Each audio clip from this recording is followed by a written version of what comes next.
ჯაყოს ხიზნების ორიგინალური ვერსია შესთავაზა მაყურებელს ნიკოლოზ საბაშვილმა.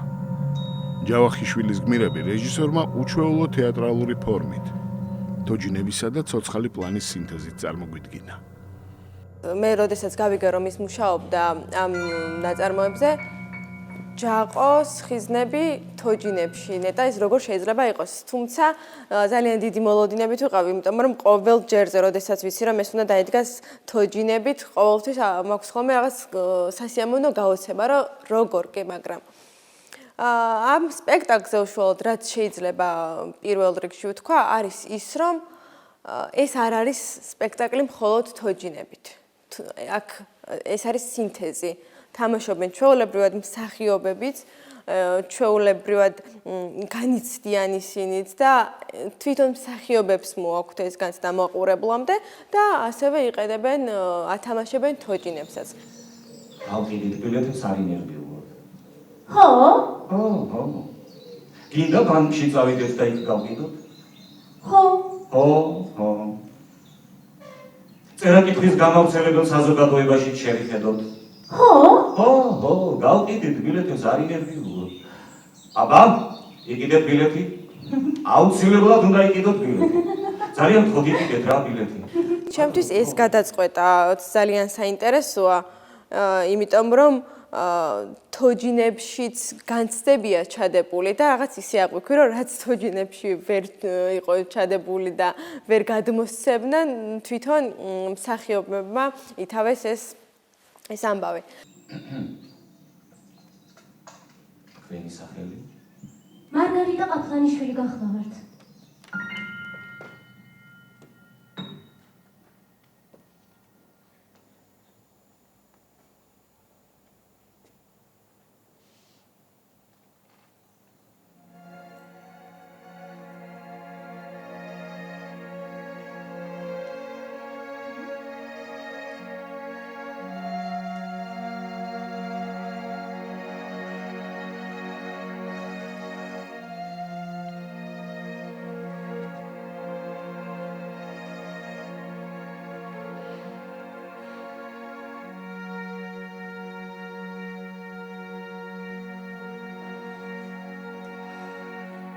გუშინდელი თქვენი წერილი წავიკითხე. ინსცენირების ავტორი თავად ნიკოლოზ საბაშვილია, რომელმაც შეძლო უზარმაზარი მასალის გაცხრილვა და მთავარი სათქმელის არსის ლაკონურად გამოხატვა. რთული ნაწარმოებია, არ არის ადვილი ნაწარმოები, ძალიან დიდი რომანია და ჩვენ მაქსიმალურად შევეცადეთ დაგვეყვანა მინიმუმამდე, იმიტომ რომ ბეწვის ხიდია, როგორც კი ოდნავ გაიწელება, ეგრევე კარგავ მაყურებელს. ამიტომ თან გენანება ნაწარმოები დაკარგო, ანუ ის ჯავახიშვილის ძალიან მარგალიტები დაკარგო, ძალიან რთულია, მაგრამ ბევრ რაღაცაზე მოგვიწია რომ შევლეოდით და გულიც გვწყდება ამ ყველაფერზე. ძალიან რთულია ჯავახიშვილთან შეამცირო რამე სიტყვა წინდან დადება, იმიტომ რომ ყველა სიტყვა ძალიან ძვირფასია, მაგრამ ამ სპექტაკლში ყველაზე მეტად მომწონს ის, რომ სიტყვის მაგივრად მოქმედებით გამოვხატავთ მსახიობები, თელს ჩვენს გამოვხატავთ იმას, რის თქმაც ჩვენ გვინდა. ბევრად საინტერესოა ჩემთვის გავსი ტიპის შემცირებულ პიესაზე მუშაობა. ჯაყო 1000 ჯერ მithქვამს შენთვის რომ აი ამ დღეებს ცოტა მობიერეთ მოიქეცი მე. ხო, მობიერეთ, ხო. იმ ტურტლიანებს ბარემ ვაკოცებ კიდეც, ხო? ნუ ვაკოცებ, მაგრამ ნურს დასჩაგრავ ჯაყო. მე დავჩაგრავ გლეხებს საკნიას.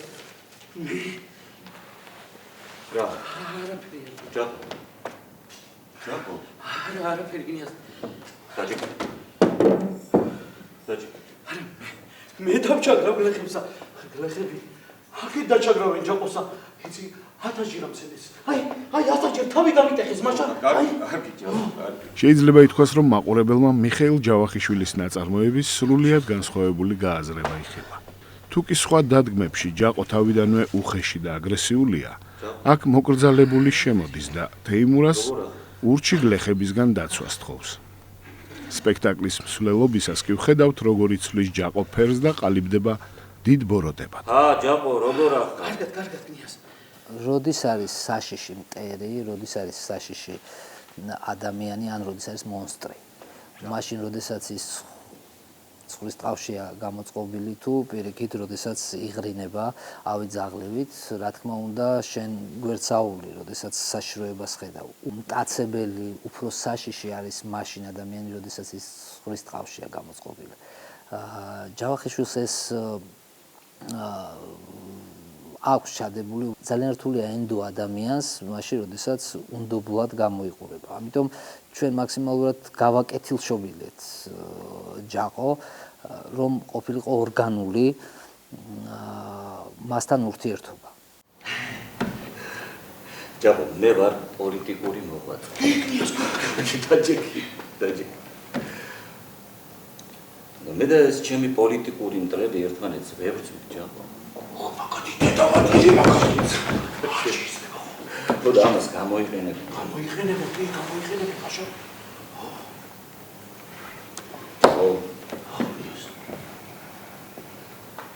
გლეხები არ გადამკიდო. არა, კნიაზ, რას ამბობ? მე ჩემზე ცუდი არავის საქმე ვინა, ჯაყო. არა, კნიაზ, არა. იყო ძალიან ბევრი ვერსია იყო ჯაყოსი. ჯერ ოსური კილოთი უნდა გველაპარაკა, მე ამოვიღეთ საერთოდ დაიწყო ეს პროექტი ლევილში, საფრანგეთში. ძალიან საინტერესო პროცესი იყო ეს ძიების პროცესი, ჯერ კარგად ვიცით ლიტერატურულად, როგორი საინტერესო პერსონაჟია და საერთოდ საინტერესო ნაწარმოებია და მით უმეტეს მრავალი ვერსია რომ მუშავდებოდა ამისი, ეს მით უმეტეს და ესე გადავწყვიტეთ რომ ჯაყო ყოფილიყო ჩვეულებრივი ადამიანი, რომ ბევრი ჯაყოებია. მარტო ეროვნებაზე არ არის, იქ ქართველი ხარ, ოსი ხარ, რუსი ხარ, ჯაყოები ყველგან არის. ბევრი ჯაყოებია სამწუხაროდ. ხო და ეს ჩვენ უბრალოდ ჯაყოს სახით გადმოვეცით, უბრალოდ შეიძლება ესეთი რამე მოხდეს, რომ ადამიანმა რომელიც ყავს მოსამსახურით შეიძლება წაართვას თავისი დაუდევრობით ყველაფერი ბატონს. თუთა.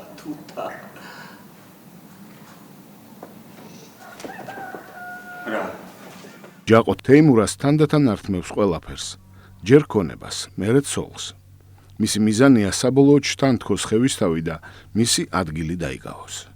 ამ სურვილს რეჟისორი მიზანსცენით გვაჩვენებს. ჯაყო თეიმურაზის სათვალეს ირგებს, თმებს ისწორებს, მარგოს სკამს თავაზობს, მოსასხამს პიჯაკად გარდაქმნის და გაზეთის კითხვას აპირებს. აი თათი. ხო, აი თუთა. ყოჩა. ხოჩა.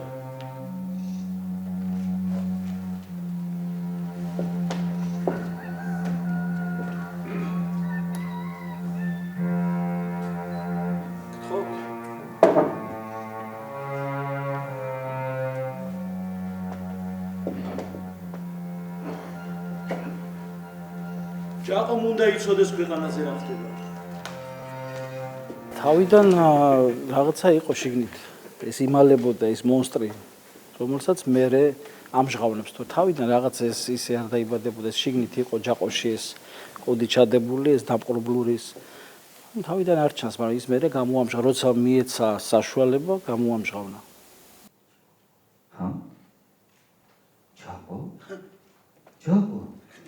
ჯაყო, როგორ ახარ, ჯაყო? ჯაყო, როგორ შეცვლილ? როგორ მოსუქებულ ხარ? როგორ გადიდებულ ხარ? ჯაყო, როგორ ახარ? სად დაიკარგე, კაცო? სად დაიკარგე? ჯაყო. წამოდი რა ჩემთან. მარგოს ძალიან გაუხარდება. წამოხვალ. წამოვიდე. შედი ჭირივე წამოვიდე. რატო არ წამოვიდე რა? მართალია ძოლებურად ვერ დაგიწყდებით, მაგრამ ხომ გაგიგია ყველი და პურიო, ეკელი გულიო. ჩემი კნიაზი, ისი არ გაღარიბდებოდეს. რომ ჯაყოს ვერ დავუდებოდეს. მაშა აქ ყველა დამნაშავეა და ყველა მართალია. თავის სიმართლე ყველას სააგდა და დამნაშავეც ყველა არის აი ამ ტრაგედიის. თან მართლებიც არიან თავის გადმოსახედიდან. ჩემ პერსონაჟი იმით ვამართლებ, რომ აი ლანგარზე მიართვეს ყველაფერი. ამ კაცმა აიღო, როცა მისცეს, აიღო. ის ვიღაცა დაუდევარი რო არის, ჩემი რა ბრალია. მეც ცოტა მეც შეუწყე, რა თქმა უნდა, მაგრამ იმას რო ეუნებია, რომ კპარავს და არა, კარგი კაცია ჯაყო. ჯაყოს ბრალია? ლანგარზე მიართვეს და წაიღო. ჩემი დამოკიდებულება ეგრეა. აი თეიმურასაც თავის სიმართლე ექნება თუ შეეკითხებით თეიმურას. მარგოსაც თავის სიმართლე ექნება თუ შეეკითხებით მარგოს. ეს არის. ხელი გამიშვი. ხელი გამიშვი, ჯაყო. ახლა ვიქნე. ჯაყო, ხელი გამიშვი. ხელი გამიშვი, ჯაყო. ჯაყო.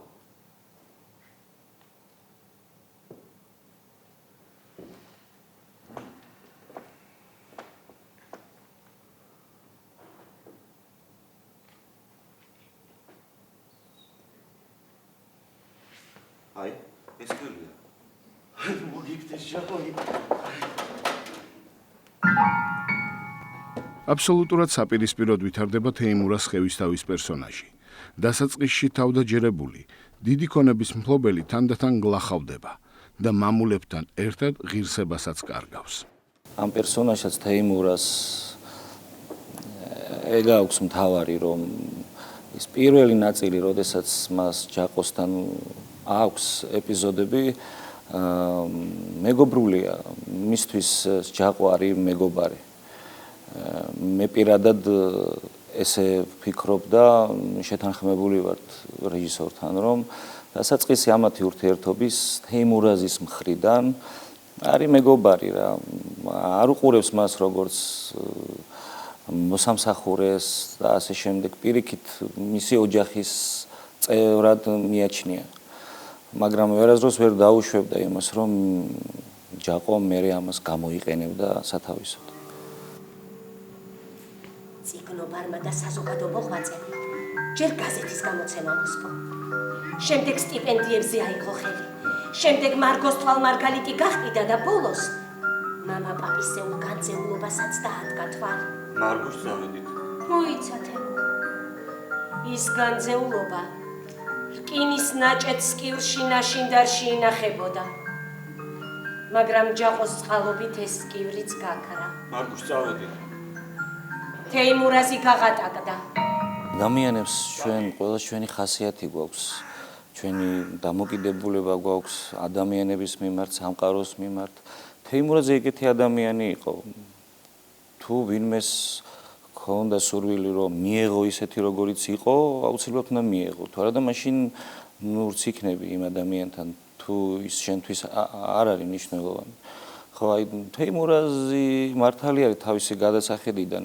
მერე რა, რომ აი დანაშაულია ის, რომ კეთილია, ენდობა ადამიანებს, არ უყვარს ჩხუბი, არ უყვარს კამათი, რბილია, თბილია. ამის მიღება ყველაზე ადვილია, მაგრამ სამწუხაროდ ჩვენს ასე რომ ვთქვათ, კაცობრიობა ამას არ უყურებს და პირიქით, როდესაც ადამიანია, სწორედ მაშინ ჩაქოლავენ ხოლმე და შეეცდებიან ის მისი ადამიანობა გამოიყენონ და სათავისოდ მერე ან წაართვან, ან როგორც ხდება. მე მინდა რომ დღე და ღამე ჩემს გვერდით იყო. ესო შეზგვერდით ვარ. არა, ჩემს გვერდით.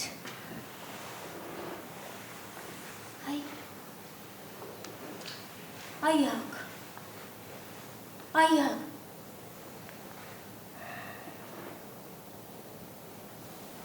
ზოგადად ნახეთ ცოლქმრული ურთიერთობა და პლუს საქმე. ხო? ჩვენ გვაქვს ოჯახი და გვაქვს საქმე. რითაც ვთქვათ, ოჯახს ვარჩენთ. ხო? ეს ჯაჭვია და ამ ჯაჭვის გაწყვეტა როგორ უნდა მოხდეს, მაშინ მე რჩები ოჯახში შენთან ბოლომდე და არ გვექნება არაფერი. ან უნდა დავრჩე მარტო იმ საქმეში და ჩვენ და ერთმანეთს გავშორდეთ, ხო? მაგრამ ხო შეიძლება რაღაცა ისე მოხდეს, რომ მე საქმეც ვაკეთო და შენთან ვიყო, თქვა შენ არ ჩამაჯინდე იმაში, რომ იცი რა, შენ სულ საქმეში ხარ, სულ საქმეს აკეთებ, სულ გასული ხარ, სამსახურში ხარ, ისა მე ალბათ მე იმიტომ ვარ გასული, რომ ისევ შენთვის, ჩვენი კეთილდღეობისთვის მე ვფიქრობ, რომ ეხლა მე მართლა გულწრფელად ვამართლებ პოზიციას თეიმურაზის, რომ ის გაზეთი მისი საქმეა. იმ გაზეთიდან იღებს ინფორმაციას, ხომ პოლიტიკოსია და ის ცდილობს რაღაც კარგი, საინტერესო შესთავაზოს თავის ერს, კაცობრიობას, ადამიანებს, რაღაცა მომავლის სხივი დაანახოს, სულ ეგრე ხომ არ იქნება, ხო ვიღაც ხომ უნდა გამოჩნდეს, მაგრამ სწორედ იმ ადამიანს ჩაკლავენ ხოლმე, რომელიც მართალს ამბობს, ზუსტ გზას ამბობს, მაგრამ ის ზუსტი გზა არავის არ უნდა. ამიტომაც დაემართა ეგ და მარგოსთან მიმართებით ეგ ავიცი ალბათ ეს ქალის ხასიათის ამბავი.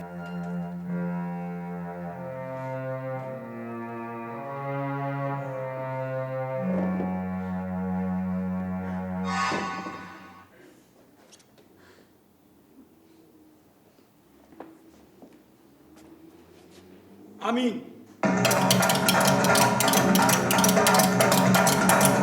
არ ვიცით, როდესაც დავდგებით რაღაც იმ მომენტთან, ალბათ მაგ დროს მართლა არ ვიცით, რას გავაკეთებთ, მაგრამ თეიმურაზის ხასიათი ეს არის, თქვი რომ აი თეიმურაზის ხასიათი ეგ არის.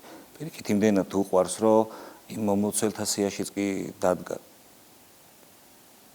უყვარს, მაგრამ საქმესთან ერთად უყვარს. სოფელ ნაშინდარში გაქვს მამა-პაპისეული ციხე დარბაზი.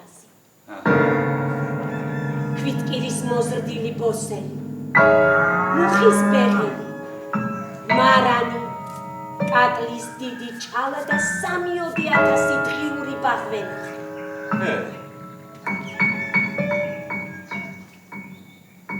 ლიახვის შესართავთან როკის ხეობაში გეკუთვნის 4,000 დღიური ნაძვნა. მამა შენმა ავთანდილმა ისე შეკრა და შეინახა, რომ ერთი ხეც არავის მოაჭრევინა. სანამ ცოცხალი იყო. მამა არავის არ აძლევდა საშუალებას, შესაძლოა ერთი პატარა მორი რაღაც ხის ნაჭერიც არ მიეცა ვინმესთვის, რომ ის გამთბარიყო, ხო? თეიმურაზი სხვა პერსონა არის, სხვა ადამიანია, მას შეუძლია სიკეთეები აკეთოს. თქოთ მიირთო. თხենց და სახნავს ათესიც ხალხს ეკუთვნის.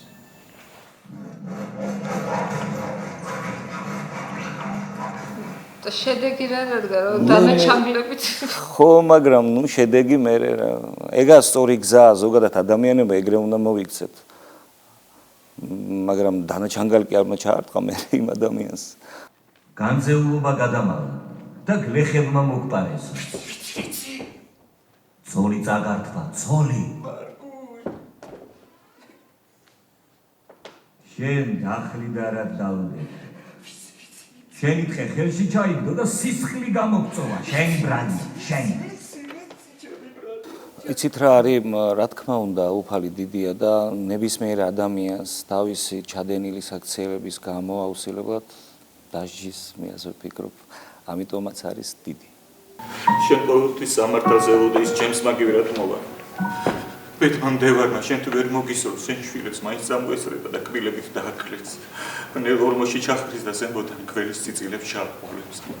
წყეული, ციხალუხუნით უკუნისამდე ჯაყვალ წყეულით და შენ წყევაც და შენი კნიაზობაც გაიგე! ჯაყო. თეიმურაზი თავისი სიკეთით, მინმდობლობით, გულუბრყვილობით, უხერხემლობით ერთდროულად იწვევს მაყურებელში თანაგრძნობას, სიბრალულს და ბრასსაც. იცით რა არის, თუ თქვენ ეს დაინახეთ, რომ თან უსუსური არის, თან შეგეცოდათ და თან გაბრაზდით, რა ვიცი, ეგ გვინდოდა ჩვენს. იცით რა, კიდევ ამ სპექტაკლში ბოლოს ველოდებოდი, რომ წინ წამოწეული იქნებოდა ჯაყოს კიდევ ერთი სიტავხედე, რომ გვარის ხევის თავის გვარსაც მოსთხოვდა თეიმურას. და ისე სასიამოვნო იყო ჩემთვის, რომ ეს არ იყო წინ წამოწეული თვითონ ეგ მონაკვეთი. ძალიან გამიხარდა, ეს ალბათ სუბიექტური არის ჩემი მხრიდან, იმიტომ რომ როდესაც მაყურებელი ხარ, რაც არ უნდა გაბრაზდე ერთ პერსონაჟზე, მაინც გაგირბის გონება და რომელიღაცის მხარეს მაინც ხარ. და ეს მგონია, რომ კიდევ ერთი დასტური იყო იმისა, რომ რეჟისორმა ჯაყო ძალიან რაღაც კონტრასტული ბოროტი სახე კი არ გამოიყვანა, არამედ კონტრასტი შექმნა ჯაყოსა და თეიმურას შორის, რომ ეს რეალობა არ არის მხოლოდ ჯაყოს სიხარბის ბრალი, არ არის მხოლოდ ჯაყოს სიმხეცის ბრალი, არამედ ერთი ლოყაც და მეორე ლოყაც და სამჯერ და ოთხჯერ შეუშვირა თეიმურაზმა და მგონია რომ ეს კონტრასტი გააკეთა, რომ რამდენადაც შეიძლება უარყოფითად აღვიქვათ ჯაყო, თეიმურაზი როგორც დადებითი პერსონაჟი იწვევს ძალიან დიდ გაბრაზებას. მსახიობების ამას ისე ასრულებენ, თუნდაც მეთოჯინეები, თუნდაც ვინც თამაშობს, ხო? გიბედა. რადგან შენი მეუღლე და ერთგული მეგობარი ვარ. რა გინდა მარგუშ რა პოლიტიკურად თავი მოვიკლა? ხო, თუნდაც ეგრე იყოს. რა მოგცა პოლიტიკა? ჩვენ არაფერი, მაგრამ რა? არც არასოდეს არაფერს არ მოგცემს. მაგრამ სახელი, მარგუშ, სახელი. ვისთვის ან რისთვის გინდა ეს სახელი? მარგუშ. პირველ რიგში ძალიან საინტერესო იყო მუშაობა ამ სპექტაკლზე, რადგან თვითონ მიხეილ ჯავახიშვილი არის ის ავტორი, რომელიც ძალიან ღრმად წვდება პერსონაჟების ფსიქოლოგიას. როცა გავიგე, რომ უნდა მეთამაშა მარგო, დიდი პასუხისმგებლობა იყო ეს უდიდესი, იმიტომ რომ ძალიან რთულია შენში აღმოაჩინო პატარ-პატარა ნაპერწკალი, რაღაცა შებერო სული და ეს პერსონაჟი მე აქციო ძალიან დამაჯერებელი და რაც მთავარია ძალიან მართალი და გულწრფელი.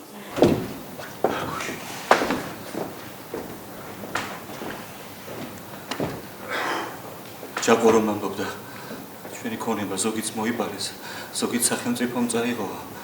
ნელ-ნელა აჩენს ჩემი თვალი ქნა. კარგი გაჩუნდი. ხმა არა მოიგო. სირცხვილია სტუმრები ვართ. უფასოდ გვაჭმევენ და გვასმევენ. რეპეტიციების დროს არ დამვალავდა ძალიან ბევრი კამათი იყო ამასთან დაკავშირებით. პერსონაჟებს ჰქონდა ვინ იყო მართალი, ვინ არა, უბრალოდ რეჟისორთან ერთად გვინდოდა რომ სამივე პერსონაჟი, რომელიც ცოცხლად თამაშობს ამ შემთხვევაში მარგო, თეიმურაზი და ჯაყო ყოფილიყვნენ უარყოფითი პერსონაჟები. და ვფიქრობ, რომ ყველას აქვს ნამდვილად უარყოფითი თვისებები, მაგრამ მაინც ვცდილობთ, რომ ჩვენს პერსონაჟებს მოუძებნოთ გამართლება. ხან ვამბობთ, რომ კი მსხვერპლი იყო მარგო, ხან ვამბობთ, რომ შეიძლება რაღაც ეშინოდა მას და ამ შიშის გამო ვერ გაბედა სიმართლის თქმა მისი ქმრისთვის. ამ სპექტაკლზე მუშაობა დავიწყეთ ჩვენ ზუსტად 1 წლის უკან და დღემდე ჩვენ რეპეტიციის წინ გვაქვს ამაზე მსჯელობა, რომ ვინ არის მართალი, ვინ არ არის მართალი, ვინ არის დამნაშავე, მაგრამ მე ვფიქრობ, რომ ყველას მიუძღვის დანაშაული საზოგადოებას, თვითონ პერსონაჟებს. ამ სპექტაკლში არ ვიცი, ნამდვილად არ ვიცი მართალი ვინ არის. ხო და სოფელში ერთ დუქანს გავხსნით.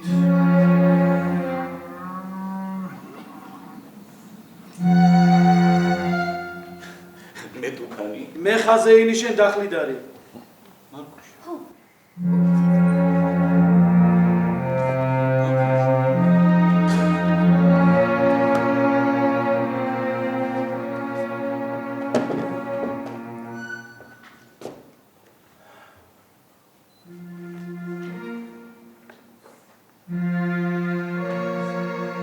ჯაყო მე თან ახლა ვარ. ჯამაგირი არ მინდა. თუ საქმე კარგად დაეწყო, ვალში გამომიკვიდე. საინტერესო გადაწყვეტები აქვს, თუნდაც აი დასაწყისში, როგორც აღნიშნეთ, რომ ჯაყო შემოდის აბსოლუტურად განსხვავებული. ჯაყო შემოდის მშვიდი, როგორც შეიძლება არ აღვიქვამდეთ ჩვენ ნაწარმოებიდან. და მერე სპექტაკლის ბოლომდე ვხედავთ მის განვითარებას, როგორც ნაბიჯ ხდება მხეცი. და ამის პარალელურად აი როგორი კონტრასტია თეიმურაზი, ბატონი როგორ ვარდება, როგორ ჩაჩანაკდება, შეიძლება ეს სიტყვა ვთქვა, როგორ უხეშადაც არ უნდა ჟღერდეს, ხო, ამ პერსონაჟს. ეს არის სრული კონტრასტი. და მარგო არის მათ შორის გადებული რაღაცა შუა ხიდი, ასე ვთქვათ, რომელმაც უკვე აღარ იცის რა უნდა გააკეთოს. მარგოშ, რატომ არ ვფეს ამ?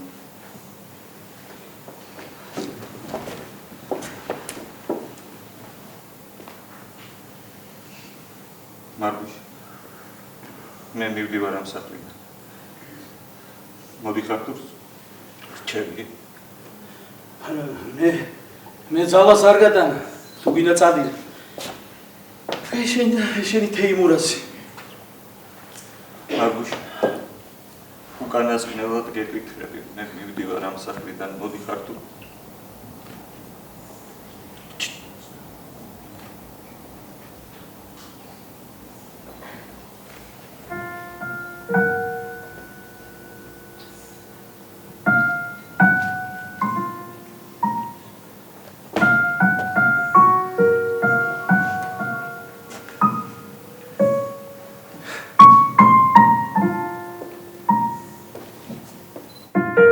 ასე იცის